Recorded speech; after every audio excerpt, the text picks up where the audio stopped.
Good morning बच्चों। चलिए, आप लोग ठीक होंगे और पढ़ाई चल रही होगी। आगे अब बताती हूँ मैं। कुछ वस्तुनिष्ठ प्रश्नों के उत्तर बताए गए थे पिछले एपिसोड में। आज कुछ प्रश्नों के उत्तर समझते हैं। बजट। बजट किसे कहते हैं? एक निश्चित अवधि के पूर्व अनुमानित आय व्यय के विस्तृत ब्यौरे को बजट कहते हैं। एक निश्चित मासिक आय जो होता है, घर में के मुखिया जो होते हैं, वो बिजनेस करके, मजदूरी करके, नौकरी करके या किसी भी तरह से हर माह में जो इनकम करके लाते हैं, उस रुपए को जो हम खर्च करते हैं और उस के लिए एक विस्तृत ब्यौरा बनाते हैं लिखित रूप से कि किस मद पे कितना खर्च करना है। तो ये जो विस्तृत ब्यौरा बनता है उसी को हम बजट कहते हैं। तो एक निश्चित मासिक आय को खर्च करने के लिए जो विस्तृत लेखा जोखा या ब्यौरा बनता है उसको हम बजट कहते हैं। बजट बनाने से ये सुविधा होती है कि जो हमें जिन जिन मदों पे खर्च करना होता है वो हम नोट कर लेते हैं कि किस मद पे हमको कितना खर्च करना होता है। उसी में थोड़ा सा फेरबदल किया जा सकता है। तो जो ये बजट होता है वो बजट 3 प्रकार का होता है। एक होता है बचत का बजट, एक होता है घाटे का बजट और एक होता है संतुलित बजट। तो जब प्रस्तावित आय अनुमानित आय से कम तथा निश्चित अवधि में कुछ बचत हो जाती है तो उसे हम बचत का बजट कहते हैं। जैसे हमने बजट बनाया और विभिन्न मदों पे हमने खर्च किया, तो अनुमानित जो आय थी उसको हमने अनुमानित व्यय के लिए एक बजट बनाया, उसको खर्च किया और खर्च करने के पश्चात जो रुपए बच जाते हैं उसको हम कहते हैं बचत। तो वो हो गया बचत का बजट। जबकि इसके विपरीत प्रस्तावित व्यय अनुमानित आय में से अधिक होता है, जिसके कारण व्यय को पूरा करने हेतु मतलब उसको व्यय करने के लिए हमें कहीं से एडजस्टमेंट करना पड़ता है या किसी से लेना पड़ता है, ऋण लेना पड़ता है, उधार लेना पड़ता है। तो इस कारण जो व्यय पूरा करने में हम सक्षम नहीं होते हैं, उसको जो बचत किया हुआ रहता है उसमें से लेके खर्च करना पड़ता है या किसी से उधार लेके खर्च करना पड़ता है। तो यह बजट जो हमारा है वो घाटे का बजट हो जाता है।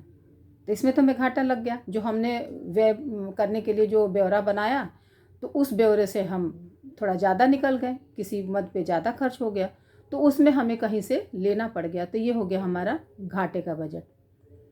लेकिन जो संतुलित बजट है वो हम जो विस्तृत ब्यौरा तैयार करते हैं अनुमानित आय के लिए, अनुमानित व्यय के लिए जो ब्यौरा बनाते हैं उसमें हम सक्षम हो जाते हैं। जो हमने अनुमानित किया था कि इतना खर्च होगा तो उतना ही खर्च होता है, तो वो उसमें न बचता है और ना ही हमें ऋण लेना पड़ता है। तो ये जो बजट है हमारा वो हो गया संतुलित बजट, मतलब बैलेंस हो गया। जैसे तराजू पे हम तौलते हैं तो इधर वो भार का वो चढ़ाते हैं, इस पे सामान रखते हैं, तो वो बराबर हो गया। तो ये हो गया हमारा संतुलित बजट। तो ये नोट्स आता है या प्रश्न उत्तर आता है तो इसको आप एक पेज में लिख सकते हैं। करीब ये प्रश्न इम्पॉर्टेंट है, ये प्रश्न आता है। अब एक दूसरा प्रश्न हम लेते हैं, स्थायी दांत और अस्थायी दांत। तो अस्थायी दांत जो होता है वो जब गर्भावस्था में बच्चा रहता है उसी समय से मसूड़ों का निर्माण होना शुरू हो जाता है बच्चे में। तो जन्म के पश्चात 6 माह का जब बच्चा होता है उसके बाद से वो दांत आना शुरू होता है। इसके विषय में हमने चर्चा पहले भी की थी कि बच्चे का जो अस्थायी दांत आता है वो 20 होते हैं। वो आने लगता है तो बच्चों के पेट में गड़बड़ी भी शुरू होती है, लूज मोशन शुरू हो जाता है। तो ये जो दांत होते हैं, जो दांत आने शुरू होते हैं 6 माह के बाद और 2 वर्ष तक सभी दांत निकल आते हैं। जो अस्थायी दांत होते हैं वो 2 वर्ष तक निकल आते हैं। इन्हीं से बच्चे चबा के कुछ कुछ खाते हैं। यह अस्थायी दांत होते हैं। तो इनकी संख्या 20 होती है। ये स्थायी दांतों की अपेक्षा छोटे और गुण में हीन होते हैं, मतलब छोटे छोटे होते हैं ये दांत। तो ये आप ये इस तरह से समझ लीजिए कि ये काम चलाऊ होते हैं। लेकिन जब बच्चे और बड़े होते हैं ये दांत टूटने शुरू हो जाते हैं, और इसके बाद जो दांत आना शुरू होता है उसकी संख्या होती है 32। 25-26 तक की उम्र तक आते आते वो दांत निकल जाते हैं। पहले तो ये दांत करीब वो 25-26 निकलते हैं, 28 तक निकल जाते हैं। लेकिन जब वो 25-26 की उम्र में कभी 27-28 की उम्र तक भी जाते हैं ये दांत, जो अकल दांत जिसको कहते हैं, बुद्धि का दांत, वो निकलता है। तो वो जब निकल जाता है तो जो स्थायी दांत होते हैं वो 32 दांत होते हैं। अब वो मतलब जब तक हम बूढ़े ना हो जाएं तब तक वो दांत स्थायी रहते हैं, इसलिए उनको स्थायी दांत कहते हैं। तो स्थायी दांत जो होते हैं वो 32 होते हैं, और अस्थायी दांत जो होते हैं वो हमारे मतलब बच्चों के 20 होते हैं। अब आगे चलते हैं प्रश्नों के इसमें।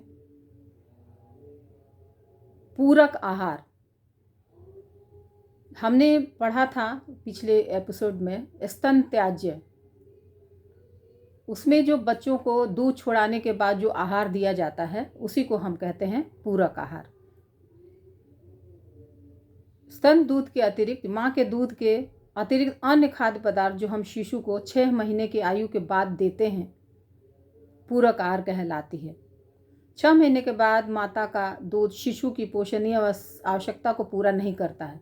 मतलब 6 महीने के बाद जो बच्चा 6 महीने तक दूध पीता है तो उसमें बहुत सारे पोषक तत्वों की आवश्यकता होती है। कभी बच्चे कमज़ोर होने लगते हैं तो वो सारी चीज़ें बच्चों को नहीं मिलता है, और माँ का दूध उसके बाद छुड़ाना भी चाहिए, इससे माँ के शरीर पे भी असर पड़ता है। तो इसलिए उनको पूरक आहार देने की आवश्यकता होती है। तो पूरक आहार में हम फलों का रस देते हैं, सब्जियों का रस देते हैं, सूप देते हैं, उबले हुए अंडे स्मैश करके देते हैं, दाल का पानी देते हैं, खिचड़ी, चावल का पानी, पतला खीर, हलवा, इन सारी चीज़ों को बना के देते हैं। केला देते हैं, पका हुआ केला है उसको स्मैश कर देते हैं, मसल देते हैं, उसको देते हैं। तो जो तरल पदार्थ एक्स्ट्रा बच्चों को दूध के अलावा दिया जाता है उसको पूरक आहार करते हैं। तरल पदार्थ, तरल, अर्ध तरल, फिर सॉफ्ट मुलायम चीज़ें जो हैं, रोटी को भी दूध के साथ स्मैश करके महीन महीन करके देते हैं। आजकल तो बच्चों को मिक्सी में पीस के लोग देते हैं, चावल है, खिचड़ी है, उनको खूब महीन कर देते हैं और चम्मच से खिलाते हैं। बाज़ार में भी आते हैं, फेरेक्स वगैरह आता है, इनको भी दिया जाता है, बच्चों को देते हैं लोग। अब चौथा क्वेश्चन हम लेते हैं, प्रश्न है मिलावट। तो बहुत बच्चों को ये समझ में नहीं आता है, मिलावट में जो हम खाना में मिलावट करके जो बनाते हैं उसको लिख देते हैं वो लोग। लेकिन मिलावट का यहाँ मतलब ये है, अगर खाली मिलावट आया तो मिलावट जो होता है वो बाज़ार में अच्छे उत्पादों को लेके उसमें घटिया उत्पाद मिला दिया जाता है, तो उसको मिलावट कहा जाता है। सस्ते चीज़ों को मिला दिया जाता है, जैसे कि अरहर के दाल में खेसारी का दाल मिला दिया जाता है, कुछ कंकड़ मिट्टी पत्थर मिला देते हैं, तो ये मिलावट कहलाता है।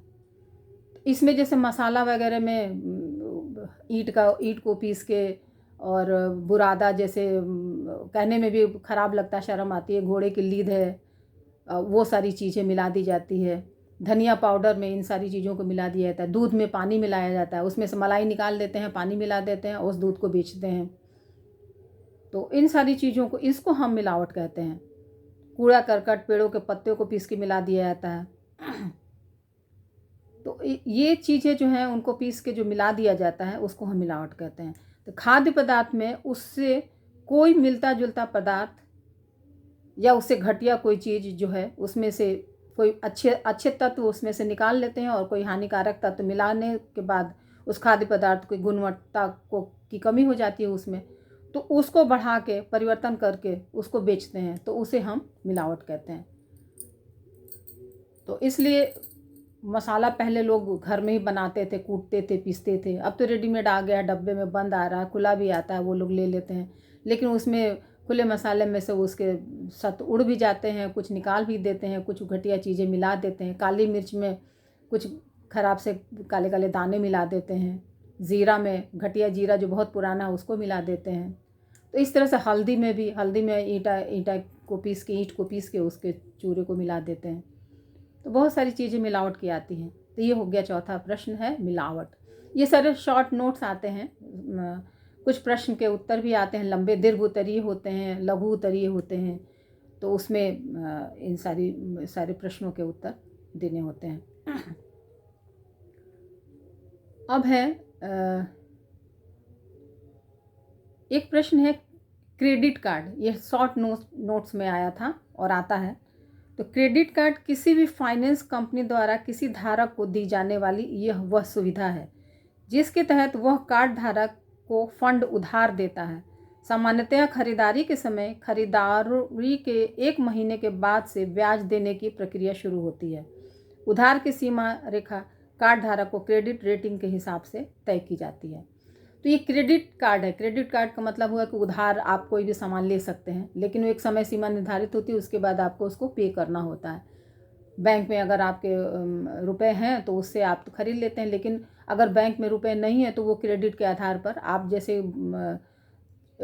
उदाहरण के लिए ऐसे सिंपल से मैं बता रही हूँ कि 4 सामान खरीदने गए और 8-10 सामान पसंद आ गया तो आप उसको खरीद सकते हैं क्रेडिट के लिए, लेकिन उसका भी लिमिटेशन होता है। तो उतने वो क्रेडिट कार्ड ATM कार्ड की तरह ही होता है कार्ड। उसको लेके जाते हैं बाज़ार में, दुकानदार के पास क्रेडिट कार्ड का वो एक रहता है मशीन, उसमें उसको स्वैप करके और आप ख़रीदारी कर सकते हैं। तो आज इतना ही रहने देते हैं और इतना पढ़िए आप लोग, फिर लंबा हो जाएगा। इसको कोशिश करिए आप इसको पढ़ के नोट करें। मैं बार बार नोट करने पे लिखने पे ज़ोर इसलिए देती हूँ कि आप जब नोट करेंगे लिखेंगे तो लिखने से आपको लिखने की प्रैक्टिस भी होगी और आपको याद भी होगा। तो आज यहीं ख़त्म करते हैं। नेक्स्ट एपिसोड में फिर मिलेंगे हम। Thank you.